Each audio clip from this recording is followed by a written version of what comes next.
नमस्कार दोस्तों, मैं हूं आपका मित्र सत्यन कुशवाहा और आज हम लोग बात करेंगे सर्वाइकल डिस्क प्रोलैप्स या फिर जो है डिस्क हर्निएशन के विषय में। दो वर्टिब्रा की जो डिस्क के बीच की डिस्क नॉर्मली तो वो ऐसे होती है, लेकिन प्रोलैप्स की कंडीशन में वो जो है आगे की तरफ ऐसे निकल आती है और निकलने के कारण जो वहां की जो नर्व रूट्स होती है उनको दबाने का कार्य कर रही होती है, जिसके कारण जो है बहुत सी विभिन्न प्रकार के सिम्टम्स मिल रहे होते हैं।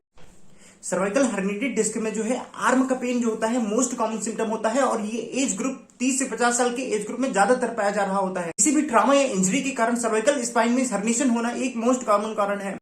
इन पेन की सहायता से हम लोग जो है डिस्क हर्निएशन जानने की कोशिश करते हैं। तो यहाँ पे समझ लेते हैं, ये है C4 C5, ये है C5 C6, ये है C6 C7 और ये है C7 T1। इसमें सबसे ज्यादा हर्निएटेड डिस्क जो होती है वो होती है बीच वाली C5 C6 और जो है C6 C7। ये मैक्सिमम केसेस इसी के आते हैं। C5 C6 और C6 C7 के जो है मोस्ट केसेस ऐसे आते हैं कि इनकी डिस्क हर्निएटेड होती है। और ये ऊपर वाली और नीचे वाली ये C4 C5 और जो है C7 T1 ये जो होते हैं नेक्स्ट मोस्ट जो होते हैं डिस्क हर्निएशन के केसेस होते हैं। अब हम लोग C4 C5 डिस्क हर्निएशन के विषय में जानते हैं। ये C4 C5 मतलब सबसे ऊपर वाली C4 C5 cervical 4 cervical 5 disc herniate होने के कारण नर्व रूट 5 जो होता है वो जो होता है दबने लग रहा होता है, जिसके कारण हमारी जो होती है डेल्टॉइड मसल और अपर आर्म की जो भी मसल होती है वीक पड़ जाती है। यहाँ पे कोई भी झुंझुनाहट और जो है सुन्नपन जैसा महसूस पेशेंट को नहीं होता है, लेकिन शोल्डर पेन जरूर महसूस हो रहा होता है। अब हम लोग most common level of the cervical disc herniation के विषय में जानते हैं। C5 C6 C5 C6 के हर्निएट होने के कारण हमारा जो बाइसेप्स और वेस्ट एक्सटेंसर मसल्स होती है वो जो होती है वीक पड़ जाती है और जो यहाँ पे जो है झुंझुनाहट और सुन्नपन प्रेजेंट रहता है। पेशेंट बोलता है कि डॉक्टर साहब यहाँ पे जो मैं झुंझुनाता है, चींटी चढ़ रही है, ऐसा पेशेंट बोलता है। ये most common level of the cervical disc herniation होता है।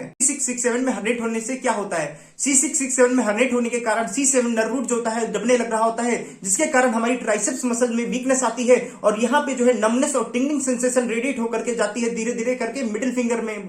पेशेंट बोलता है यहाँ पे सर झुंझुनाता है, यहाँ पे जो है सुन्न पड़ रहा होता है, तो इसका मतलब है कि C6 C7 में प्रोलैप्स है।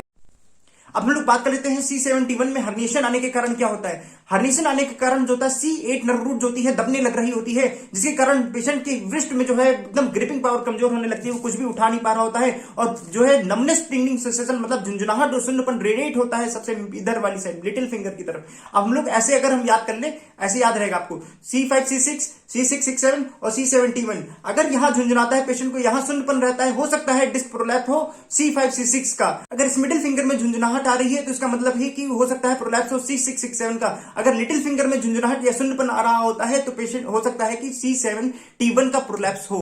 अब इसके सिम्टम्स के विषय में जान लेते हैं। यहाँ पे पेन रेडिएट होता है गर्दन से लेकर के फोर आर्म्स से लेकर के हैंड तक जो है पेन रेडिएट। पेन बहुत ही वर्ष हो जाता है जब पेशेंट बहुत देर तक बैठा रहता है, उसको जर्क लग जाती है या फिर जो है उसको जो है छींक आ जाती है या फिर कफिंग आ जाती है, तो पेशेंट को बहुत ही ज्यादा दर्द उसका वर्स्ट हो जाता है।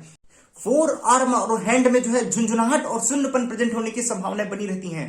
हाथ की जो स्मॉल मसल्स होती हैं उसमें वीकनेस आने लगती है, हो सकता है पेशेंट को रिस्ट ड्रॉप भी आने वाले समय में हो जाए।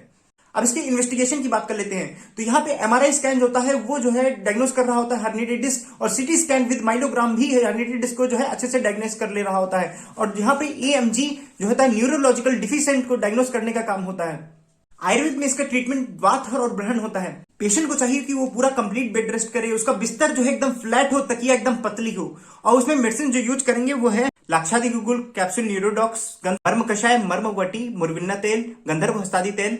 और एक्यूट फेज बीत जाने के बाद जो हम लोग ट्रीटमेंट पंचकर्मा कराएंगे उसमें हम लोग कराएंगे सद्य विरेचन एरंड तेल से, ग्रीवावस्थी सहस्रादि तेल या मुरविन्ना तेल से, अभ्यंग कराएंगे सहस्रादि तेल या मुरविन्ना तेल से, पत्र पोटली पिंड शोध करा सकते हैं, योग बस्ती कर्म करा सकते हैं, और अनुवासन बस्ती महातिक्तकृत से जो है या सहस्रादि तेल या धन्वंतर तेल से कराने से बहुत ही ज्यादा पेशेंट को फायदा मिलेगा।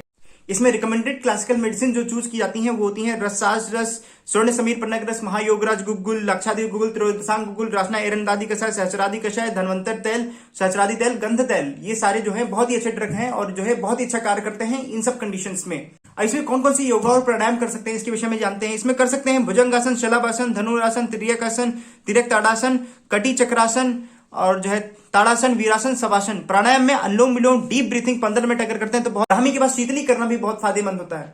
अब इसमें क्या क्या पथ्य होता है, मतलब क्या क्या खाने से जो है नुकसान नहीं होगा या फिर जो है अच्छा फायदा करेगा, उसके विषय में बात कर लेते हैं। Black gram, horse gram, wheat, rice, gingelly oil, mustard oil, ghee, milk, butter, sour fruit, dry grapes, garlic और जो है ड्रम स्टिक, फ्रूट्स, लीव्स और मीट जो है खाने से फायदा होगा। गर्म पानी का जो है यूज करें, गर्म पानी की सिकाई करें, बहुत ज्यादा हवा में ना बैठें और जो है बहुत ज्यादा जेंटल सीखे, मतलब हल्के सीखे तो बहुत है, हल्के सीखे अपने आप को प्रोटेक्टेड रखे रहें। अब क्या क्या नहीं करना है उसके विषय में बात कर लेते हैं।